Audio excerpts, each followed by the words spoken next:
Semalam, masa aku tengok Spurs kena bantai 5-2, hoi, punyalah ramai fan-fan London macam fan Chelsea dengan Arsenal. Bubuh fan-fan Spurs. Tapi Spurs ada fan ke? Ni aku tengok kat global lah kan. Sekali hari ni kita tengok, depa pun lebih kurang sama. Chelsea kena bantai dengan PSG. Itulah katanya juara dunia.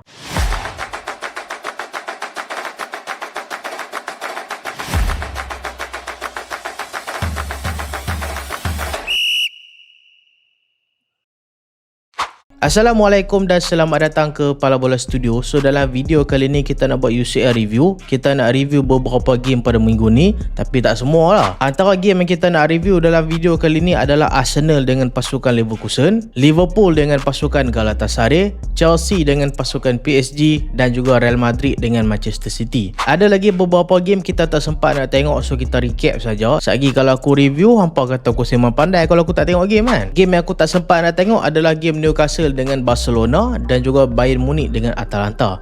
Game Bodo Glimt dengan pasukan Sporting CP pun aku tak sempat nak tengok. So kita tak mau cakap banyak, kita mulakan dengan review Arsenal dengan pasukan Leverkusen. So kalau hampa tengok game ni, sebenarnya sebelum masuk dalam game, Arsenal adalah pasukan yang paling perfect dalam UCL. Walaupun mereka tak pernah menang UCL, tapi mereka lah tim paling perfect UCL pada musim ni. Sebab mereka masuk dalam game ni dengan rekod bersih 8 kemenangan berturut-turut. Tapi kali ni mereka kena lawan dengan pasukan Leverkusen dan hampir-hampir terciduk. Boleh kata bernasib baiklah juga Arsenal dalam game ni sebab tak kalah. So kalau kita tengok masa first half mula-mula game, memang expected lah kita tengok pasukan Arsenal akan pegang game, Leverkusen akan main bertahan dan counter attack. Template macam ni kalau hang tak tengok game pun hang akan tahu benda ni akan berlaku. Sebab ialah Arsenal mereka ni antara pasukan paling top dekat Europe, dan Leverkusen pula mereka main dekat home, dan ni lah peluang untuk mereka tak mau kena bantai. So macam tu lah gameplay ni berjalan. Dengan pasukan Leverkusen kadang-kadang buat counter attack. Cuma game ni kalau kita tengok, aku agak kecewa juga dengan performance play macam Gabriel Magalhaes. Dia tak sesolid macam sebelum ni. Tengok striker Leverkusen, apa nama dia, Kofane tu, selalu sangat boleh lepas Magalhaes tu dengan mudah. Dan Leverkusen dalam game ni memang duk guna Grimaldo. Aku rasa mereka gunakan dua player ni, Grimaldo dengan Palacios. Dua-dua player ni memang jadi engine untuk gerakan pasukan Leverkusen. So masa first half 0-0, tapi kita dah nampak Arsenal agak struggle dalam game ni. Mereka nak build attack dengan play macam Saka, macam Martinelli, Gyökeres. Mereka tiga ni kalau tak jadi memang teruk mat. Saka dalam game ni duk gentel-gentel passing belakang, Martinelli lagi geram. Saka tu tak apalah, dia gentel-gentel sat je. Martinelli tu dia gentel lama, lepas tu tak jadi dia passing ke orang lain. Dah lah dia gentel lama, buatkan play-play Leverkusen semua dah turun dah dalam kotak. Gyökeres jangan duk tanya dalam game ni. Dia dapat bola, dia passing, dia lari, orang tak passing kat dah. Tu pun kasihan juga. Dah kawan tu duk lari, dia dah buat run in behind, passing je lah Saka pun. Kadang-kadang kita geram jugalah dekat play-play lain, bukanlah nak backup Gyökeres. Tapi memanglah kadang-kadang Gyökeres tu dia buat larian yang tarik defense, lepas tu space tengah akan terbuka untuk play macam Eze ke ataupun play-play lain. Tapi janganlah selalu bagi dia jadi umpan. Kadang-kadang pastilah betul dekat dia. Itulah masalah dalam game ni untuk pasukan Arsenal. Dan Leverkusen memang total parking bus. So masuk second half, pasukan Leverkusen dapat satu corner, dan ikonik je pasukan Leverkusen boleh score gol corner dalam game ni. Tak silap aku kalau aku tengok statistik, ni first goal corner Arsenal bolos dalam UCL tau, sejak 2024. Maksudnya dah 2 tahun dah mereka tak bolos gol corner. Yang paling best kita tengok sebelum game, admin pasukan Leverkusen dekat Instagram, dekat TikTok, mereka ni duk troll Arsenal kata guna corner apa semua. Lain kali mereka score gol corner. Dan kita boleh tengok perubahan gameplay masa pasukan Leverkusen leading 1-0. Sebab Arsenal masa ni nampak desperate. Tiba-tiba Arsenal yang tadi nampak buntu tapi mereka tenang, tiba-tiba ni mereka buntu dan juga gopoh. Buatkan mereka letak banyak play mereka tinggi, dan benda ni lagi memburukkan keadaan sebab Leverkusen dapat buat counter attack banyak kali. Sebab kita tengok Leverkusen tak payah hantar ramai player pun, cukup mereka hantar 1-2 player dah cukup nak bagi terabuk defense Arsenal dalam game ni. Tapi kena bagi kredit juga dekat play macam Saliba. Walaupun Magalhaes dalam game ni aku rasa biasa-biasa aja, tapi Saliba banyak cover dengan pemain macam Hikapi dan juga Timber ni memang solid. Bagi aku dia antara pemain yang underrated musim ni. Memanglah orang kata fan Arsenal duk hype-hypekan play depa, tapi bagi aku kalau fan Arsenal hypekan Timber, aku setuju. Sebab Timber memang solid. Dia tenang pegang bola, dia tenang buat link up, tapi satu je aku tak perkenan dekat dia, dia lambat sangat nak buat cross. Suka sangat hold bola lama sangat. Kalau dia boleh improve benda tu, aku rasa benda tu akan better. Masa hujung-hujung game, masa kita duk rasa oi Leverkusen akan menang, aku pun dah ready, dah pancak phone kat muka nak gelak. Lepas tu tiba-tiba Madueke jatuh dalam kotak pula. Bagi aku tu memang dive, tapi dive tu ada sebab memang ada kontak. Kawan tu nama dia tak salah aku Tillman ke, dia nak tackle bola dan memang tak kena kaki Madueke pun. Masalah dia lepas dia tackle tu dia terjatuh dan dia jatuh tu atas kaki Madueke pun jatuh lah apa lagi. So tu aku tak nafikan tu memang dive, nampak macam memang dive betul tapi bila ada kontak, dive ke tak dive ke, still penalty kena bagi. Dan Arsenal dapat penalti, Kai Havertz boleh skor. Walaupun ni dah merancakkan rekod bersih Arsenal dalam UCL, tapi bagi aku tu adalah satu result yang bagi aku agak positif untuk Arsenal bila performa mereka buruk macam ni. Mereka tak keluar sebagai pasukan yang kalah. Cuma aku rasa loser dalam game ni adalah Leverkusen lah. Mereka gagal ambil peluang. Paling kurang kalau Halidi 1-0 dekat home sendiri, next game dekat Emirates mungkin hang boleh main fokus bertahan sikit dan main counter macam dalam game ni. Cuma masalah dia pressure akan main dekat mereka dan aku expect mungkin Leverkusen akan kena bantai 3-4 biji, possible 5 biji pun boleh dekat Emirates nanti. Tapi kita kena ingat satu faktor yang mana pasukan Leverkusen, tak silap aku dalam 10 game terakhir depa antara pasukan yang catatkan rekod bolos paling baik atau dekat Eropah. So aku tak sabar juga nak tengok game ni dekat Emirates nanti, adakah Arsenal boleh bantai depa ataupun Leverkusen sekali lagi akan buat kejutan. So kita masuk ke next game pula, iaitu Liverpool dengan Galatasaray.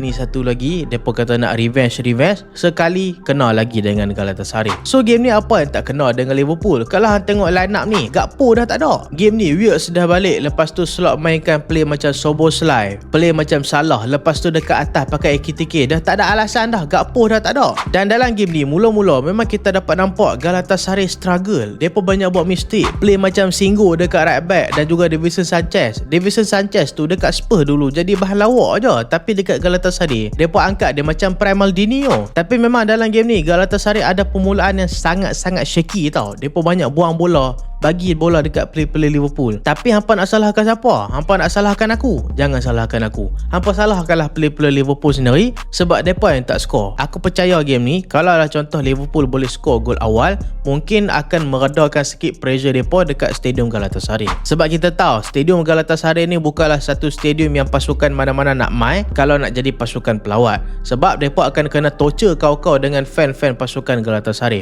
Bayanglah daripada minit pertama sampai minit ke-90, setiap kali play-play pasukan Liverpool pegang bola, fan-fan Galatasaray tak pernah penat nak boo depa. So benda tu buatkan play-play Liverpool jadi pressure. Tapi walaupun depa pressure, depa ada banyak peluang masa first half untuk skor. Walaupun gol Galatasaray tu awal juga gol daripada Lemina, tapi sebelum Lemina tu skor pun ada beberapa chance Liverpool ada untuk depa skor tapi depa tak skor. So lepas tu Lemina boleh skor untuk pasukan Galatasaray masa corner dan sekali lagi lah Liverpool bolos daripada segi set piece. Dan lepas tu kita boleh tengok pendekatan taktikal pasukan Galatasaray, depa fokus main bertahan dan juga main counter attack. Liverpool pula memang attack, tapi kita dapat nampak defend, lagi-lagi keeper depa memang perform dalam game ni. Memanglah next game nanti akan main dekat Anfield, tapi kalau main macam ni aku rasa macam kat Anfield pun agak susah juga tahu nak beat pasukan Galatasaray. Satu benda kita kena puji untuk pasukan Galatasaray adalah play macam Victor Osimhen ni dulu orang kata dia ni overpriced, harga 100 juta minta gaji tinggi, tapi hang cuba tengok performance dia dalam game ni. Aku tak pernah tengok Konate kena layan macam budak-budak atau dalam game ni. Padahal Konate tu besar. Selalu kalau dia body mana-mana player, hang sebutlah mana-mana striker sekalipun, memang depa jatuh punya. Tapi game ni Konate nak body Osimhen, Konate yang jatuh tau. Walaupun dalam game ni Osimhen tak skor, tapi dia tak silap aku dia ada skor satu offside aku kan. Tapi kalau kira game betul dia tak skor lah kan. Walaupun dia tak skor, tapi aku rasa peranan dia dah cukup besar dah dalam game ni, buatkan defend Liverpool jadi barai. Performnya Osimhen dalam game ni buatkan Van Dijk dan juga Konate terpaksa fokus dekat dia sampai buka space dekat pemain kiri macam Yilmaz dan juga dekat belah kanan, buatkan space terbuka. Kalau kita tengok memang Liverpool agak bolos juga dekat belah kiri dan juga kanan, tempat tu lah yang Galatasaray suka masuk. Kalau dekat tengah pula Osimhen selalu akan hold up bola, Van Dijk dengan Konate memang struggle. Dan fan Liverpool walaupun merindui ketiadaan Alisson dalam game ni, dapat rasa lah juga kan Mamardashvili memang perform. Tapi satu benda yang Mamardashvili tak boleh buat, yang Alisson boleh buat adalah daripada segi contribution masa menyerang, yang mana Alisson selalu buat lombol-lombol dan mulakan gerakan serangan, boleh buatkan Liverpool boleh attack dengan cepat. Cuma Mamardashvili dia ni lebih kepada traditional goalkeeper lah. Ada banyak kali juga dia cuba buat long ball tapi long ball dia tak menjadi. Tapi daripada segi save, fan-fan Liverpool memang kena berterima kasih dekat Mamardashvili. Kalau tidak, mungkin Liverpool dalam game ni kena bantai 2 ke 3-0, 4-0 pun boleh jadi dalam game ni. Cuma bagi aku kalau hang tak kena bantai tu okey lah kot kan. Sebab next game nak lawan dekat Anfield, ada possible lah boleh comeback dengan pasukan Galatasaray. Tapi aku rasa Liverpool kena cari ramuan macam mana nak stopkan Osimhen. Sebab aku rasa kalau contoh Liverpool teruskan performance macam ni dekat defense, aku berani bet lah yang Osimhen akan score next game dekat Anfield. So kita masuk ke next game. Sebelum kita masuk ke game juara dunia, kita masuk game Tottenham Hotspur dulu, iaitu depa lawan dengan Atletico Madrid. Sebelum ni kita tengok Spurs memang barai dalam EPL, tapi dalam UCL depa cemerlang. Depa layak ke round 16 tanpa main dekat playoff. Dan benda ni kena berterima kasih lah dekat Thomas Frank yang buat benda ni dekat pasukan Tottenham. Tapi member dah kena pecat, masuk Igor Tudor. So game ni Atletico Madrid lawan dengan pasukan Spurs. Fan-fan Spurs duk desak Igor Tudor.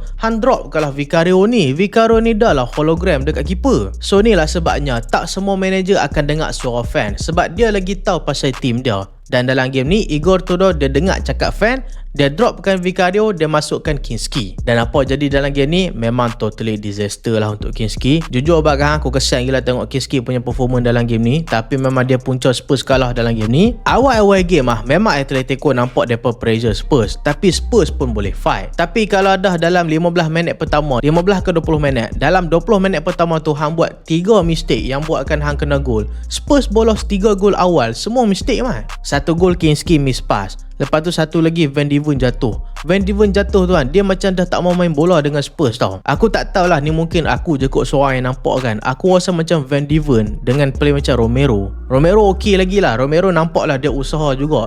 Tapi Van de Ven aku nampak dia macam main dah tak ada hati dengan Tottenham. Kalau tak mau main, cakap tak mau main, ni main menyusahkan orang je mat. Dia jatuh dan so pergi passing dekat dia, boleh kata macam pedagang member lah kan. Member jatuh, lepas tu Atletico boleh score.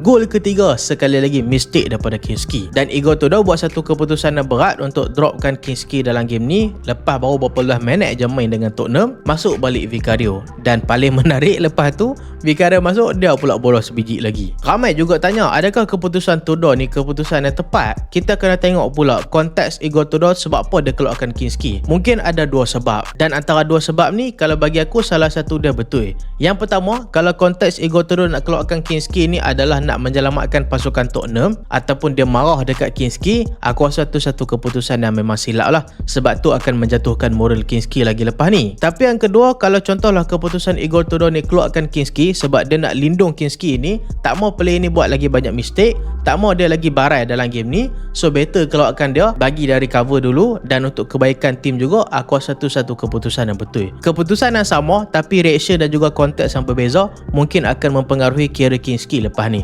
Memang dia jadi macam Karius dalam game ni mat. Yang paling kita kesian tu sebab Spurs ni depa main tak teruk sangat pun dalam game ni, tapi masalahnya semua gol yang depa bolos tu adalah daripada segi mistake. Lepas tu Spurs dapat bagi reaction dengan gol daripada Pedro Porro. Dan kita dapat nampak lepas tu Atletico main lagi santai, Spurs pula cuba cari gol, tapi itulah depa cuba cari gol, kualiti tak cukup bagus lah. Bila Atletico Madrid decide depa nak pakai bas, Barca pun tak boleh beat depa, apatah lagi tim sekecil macam Tottenham Hotspur. Lagilah Tottenham tak boleh beat depa. Dan yang paling menariknya, second half Atletico dapat sebiji lagi gol daripada Julian Alvarez, counter attack laju daripada Tottenham. Dan paling menariknya, sebelum tu Spurs hampir skor. Richarlison dah shoot ke tanduk ke aku tak ingat, tapi dia dah buat shot on target dah. Tapi Atletico boleh hampa bola dan counter dengan cukup laju. Lalah kali dapat gol daripada Alvarez. Dan Spurs dapat satu lagi gol daripada Solanke. Aku harapkan masa ni Spurs boleh skor paling kurang sebiji lagi lah, sebab kalau 5-3 dekat Tottenham Hotspur Stadium nanti, mungkin mereka boleh comeback. Tapi ni terrible performance lagi-lagi daripada pertahanan. Hang tengoklah mistake daripada ramai player. Danso miss pass dekat Van de Ven jatuh, Kinski barai dalam game ni, dua big mistake yang dia buat.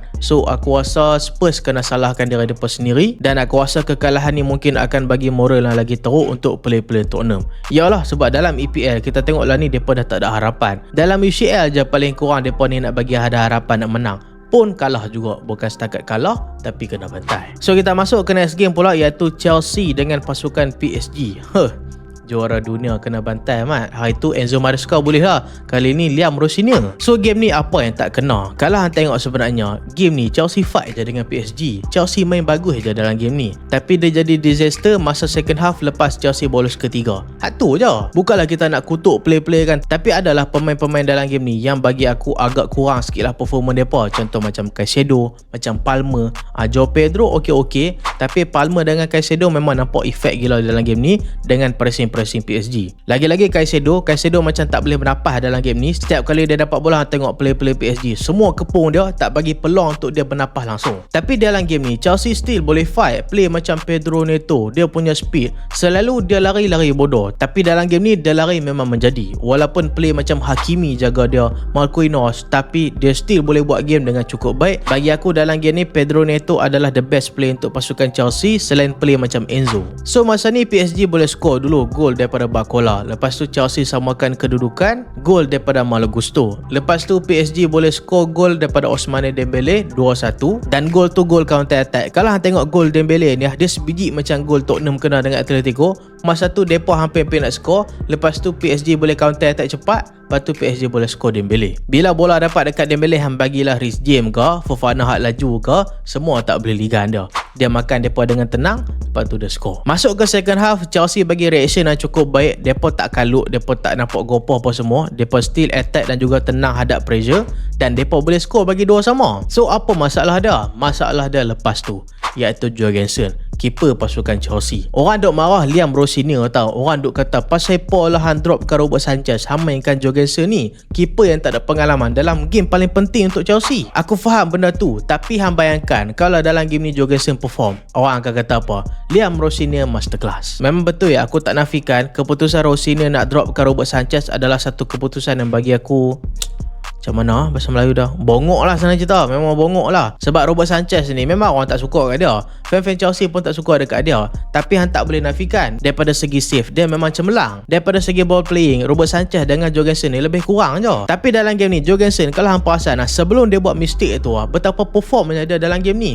Tenang hadap pressure, play PSG main dekat dia, dia senang je pusing-pasing dekat orang lain. Bagi aku performance dia memang alright dalam game ni, tapi sampailah dia buat satu mistake. So itulah akan jadi dekat satu keeper yang berani ambil risiko. Sebab Jorgensen dalam game ni banyak kali tau dia selalu hold bola apa semua, tapi dalam game ni sekali dia tersilap langkah mat. Dia tersilap langkah, dia pergi passing dekat play PSG, lain kali Vitinha boleh lock dia. Hak tu yang pedih dia dah lah mistake, lepas tu kena lock pula dekat Vitinha. Dan kita tengok lepas tu mental player Chelsea nampak koyak rabak. Depa dah tak main macam tadi depa dah main relax, lepas tu jadi emosi. Pedro Neto pun nak jadi macam Hazard mat. Dulu Hazard pergi sepak ball boy, kali ni Neto pergi tolak ball boy pula. Punyalah koyak dalam game ni. Lepas depa kena 3-2 tu, kita boleh nampak Chelsea dalam game ni agak mental, dan PSG gunakan peluang tu untuk torture lagi mental play pasukan Chelsea. Dan sebelum tu Vicha Kvaratskhelia dah masuk, tapi aku rasa Kvaratskhelia memang dalam game ni dia perform Masa tu Reece James hilang bola, lepas tu dapat dekat Kvaratskhelia boleh skor pula gol keempat. Sedangkan masa tu kalau kita tengok PSG dalam mood depa tengah nak bertahan tau. Aku dapat nampak lah masa ni fokus PSG lepas depa dapat gol ketiga tu, depa nak kekalkan kedudukan 3-2 tu sampai habis game. Tapi disebabkan cara Chelsea main tu nampak dah koyak rabak, so mungkin masa ni PSG nampak peluang dan depa gunakan peluang tu. Reece James hilang bola, Mayulu rampah, lepas tu dapat kat Kvaratskhelia boleh skor. Tambah buruk lagi PSG boleh counter last minute, lepas tu dapat lagi gol bagi 5-2. Aku rasa kalau kalah 3-2 tu dekat Stamford Bridge mungkin Chelsea boleh do something, tapi kita tengoklah nanti kat Stamford Bridge adakah Chelsea boleh comeback daripada ketinggalan 5-2. Bagi aku agak susah, dan memang kita boleh kata game ni Jorgensen yang buang game lah kan, sebab dia buat mistake. Tapi bagi aku lepas hang buat mistake sepatutnya hang janganlah koyak kan. Memanglah hang koyak, tapi hang bolos 3-2, hang mainlah balik macam biasa. Memanglah orang kata senang nak cakap, kalau hang tengah main tu barulah hang rasa kan. Yalah, sebab Chelsea dalam game ni walaupun depa fight dengan PSG, kita memang nampak depa ni kena teruk dengan PSG selalu press depa, PSG selalu attack, dan depa main dengan cukup baik. Tapi sayang, dengan satu mistake saja depa dah bolos. Tapi itulah masa kita nak tengok tim tu betul-betul ada mentality ke tidak. Ni masa mereka buat satu mistake, lepas tu satu team jadi baran, lepas tu habis punya performance. So aku rasa next game mountain to climb lah untuk pasukan Chelsea. Kita masuk ke last game, iaitu Real Madrid dengan pasukan Manchester City. Sebelum masuk dalam game kita tengok satu demi satu player Real Madrid tak mau main dalam game ni. Bukanlah tak mau main, tapi mereka injured. Sebelum tu kita ada pemain macam Rodrigo, ada ECL, Jude Bellingham injured, lepas tu tambah Kylian Mbappe, dan ada banyak lagi player-player Real Madrid yang tak boleh main dalam game ni. City pula sebelum tu ada player macam Haaland injured, tapi tiba-tiba last minute Haaland boleh main pula untuk game lawan dengan pasukan Real Madrid. So sepatutnya game ni jadi moral boost untuk Manchester City beat Real Madrid. Dan game ni masa Real Madrid boleh skor gol pertama, aku terkejut tau. Sebab apa? Sebab bagi aku pasukan Manchester City lagi dominan dalam 20 minit pertama. City memang dominan tau, mereka pegang bola, Real Madrid terpaksa main defensif. Tapi masalahnya bila sampai dekat kotak penalti, hang cuba tengok play macam Doku, play macam Savinho. Doku terlalu banyak sangat pegang bola, dan kita boleh tengok ramuan Arbeloa dalam game ni. Cara nak jaga Doku senang aja. Dia tahu Arnold ni bongok daripada segi defense, dia letak 3 player tau. Apa nama tu? Thiago Pitach player Real Madrid, lepas tu Federico Valverde. Mereka dua ni lah jadi support untuk Arnold. Katakan kalau Doku boleh lepas Arnold, ada 2 play lagi dia kena lepas. So dalam game ni Doku agak struggle, tapi masa mula-mula 20 minit pertama tu kita dapat nampak yang Doku ni boleh makan Arnold. Cuma execution dalam kotak penalti tu, Haaland dalam game ni memang kena rantai betul. Tapi nak kata kena rantai pun tak ada lah sangat, sebab dia pun positioning dia dalam game ni agak out. Mungkin Pep Guardiola mainkan dalam game ni tanpa dia ready, aku pun tak tahu. Tapi segalanya nampak smooth tau untuk City. Kita doa macam City boleh menang ni kan, dengan Real Madrid punya play banyak injured. Doa harap dekat Vini je kat atas. Tapi secara tiba-tiba Cristiano Valverde, dia dapat assist daripada David Courtois, David Beckham kan, macam David Beckham punya cross. Courtois dengan satu long ball, tapi long ball tu cantik dah, tapi first touch Valverde, kalau orang kata macam secukup rasa. Dia punya first touch tu makan Nico O'Reilly memang banyak kali kena makan dengan dia. Geram jugalah kan. Nampak dia santai sangat jaga Valverde. Ingat Valverde tu tak ada kaki ke apa. Dia first touch, lepas tu dia tenang hadap Donnarumma dah keluar dah tau, tapi dia pandai pergi tolak dekat satu space kosong. Lepas tu dia skor gol pertama. Nak tambah buruk lagi, Real Madrid boleh skor gol kedua dan gol ketiga daripada Valverde. Dan aku rasa lepas Real Madrid skor gol ketiga, lagi-lagi main dekat Bernabeu, benda tu dah game over dah untuk Manchester City. Masuk second half, City cuba upgrade depa punya gameplay, cuba lagi tenang. Depa memang boleh attack, tapi bila sampai dekat kotak, masa tu lah jadi punca. Sebab Real Madrid masa second half depa dah fokus banyak bertahan dan main counter attack. So bagi aku rasa dalam game ni City yang patut salahkan diri depa sendiri. Sebab sepatutnya daripada awal Real Madrid tengah low confident tau. Mana tak low confidentnya, depa tengah barai banyak play injured lawan dengan pasukan City yang tengah fresh. Tapi tiba-tiba depa dapat 1 gol, depa dapat 2 gol, dapat 3 gol, depa terus confident, depa baru percaya depa ni Real Madrid. Barulah lepas tu kita tengok City macam tak ada peluang langsung dalam game ni. So ni pun satu lagi mountain to climb. Hari tu kalau kita tengok tim yang masuk dekat round 16, ramai puji tim daripada EPL. Sebab iyalah kita tak dapat nafikan, semua lepas ke round 16 tim macam Arsenal, Liverpool, Chelsea, Manchester City, Newcastle dan juga Tottenham Hotspur. Tapi kali ni kita tengok dekat round 16, semua tim EPL tak boleh pakai. Hak boleh pakai sikit pun macam Arsenal dengan Newcastle. Newcastle pun hampir menang dengan Barcelona. Kita masuk sikit sebab sebenarnya mula-mula aku tengok game Newcastle dengan Barca ni, tapi lepas aku tengok Spurs kena bantai, aku alih teruslah tengok game Spurs. Sebab game Barca dengan Newcastle ni agak membosankan. Hujung-hujung baru nampak agak menarik sikit. Newcastle dapat skor, Jacob Murphy buat cross cantik, Harvey Barnes boleh skor, tapi Barcelona dapat penalti. Hak tu memang obvious penalti lah. Malik Thiaw dia pitiau Dani Olmo. Lala kali Barca dapat penalti, Lamine Yamal boleh skor. Satu lagi game Bayern Munich dengan pasukan Atalanta. Mungkin fan-fan Bayern Munich akan kecewa dengan aku, tapi aku minta maaf lah, aku tak sempat nak tengok semua game. Kita tengok nanti Bayern main kat quarter. Aku janji insyaAllah aku akan review game Bayern. Kalau kita tak tengok game pun kita tahulah siapa superstar dalam game ni. Olise lah, dia dapat assist, dia dapat gol, memang superb. Dan aku rasa kekalahan Atalanta ni bukan sekadar kekalahan besar, tapi ni adalah maruah negara Itali tercalar. Sebab Atalanta lah ni satu-satunya wakil Itali, tapi depa kena bantai. Bukan setakat kena bantai dekat home depa sendiri. Memang malu. Satu lagi tim iaitu pasukan Bodo Glimt boleh beat pasukan Sporting CP. Yang ni pun aku tak sempat nak tengok. Aku harapkan mereka boleh marah sejauh yang boleh, mungkin ke quarter ataupun semi final ataupun final, mana kita tahu. Dan mungkin akan berulang balik cerita Porto tahun 2004. Hampa rasa boleh ke? Hampa cuba komen kat bawah. So itulah video kali ni, dan terima kasih sebab tengok sampai habis. Jangan lupa like, jangan lupa share, jangan lupa subscribe. Aku Solehan, Assalamualaikum.